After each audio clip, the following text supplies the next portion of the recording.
Dalawang pinaghahanap ng batas na nakaharap sa mga kasong may kaugnayan sa panggagahasa ang magkahiwalay na naaresto ng mga otoridad sa Cavite. Sa 13 Martires City, Cavite, matagumpay na nadakip ng mga tauhan ng 13 Martires Component City Police Station ng isang regional level most wanted person na si alias June sa Barangay Cabuco noong June 16. Nakaharap siya sa mga kasong qualified rape at acts of lasciviousness. Walang inirekomendang piyansa para sa kasong qualified rape, habang 36,000 pisong piyansa naman ang itinakda para sa acts of lasciviousness. Samantala, isa pang regional level most wanted person ang naserbisyuhan ng warrant of arrest sa LTO compound sa Barangay Palico 4, Imo City. Kinilala ang akusado na si alias Lando na nakaharap sa kasong rape through sexual assault. May itinakdang piyansang 120,000 piso para sa kanyang pansamantalang paglaya. Lumabas din sa investigasyon na siya ay kasalukuyang nakakulong sa CIDG Cavite dahil sa isa pang kasong qualified rape.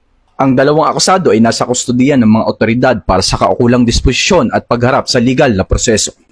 Mula dito sa Cavite Police Provincial Public Information Office, ako ang inyong PNN correspondent, Patrolman Emerson Nabido, alagad ng batas, tagataguyod ng balitang pulis, bagong PNP para sa bagong Pilipinas, serbisyong mabilis, tapat at nararamdaman.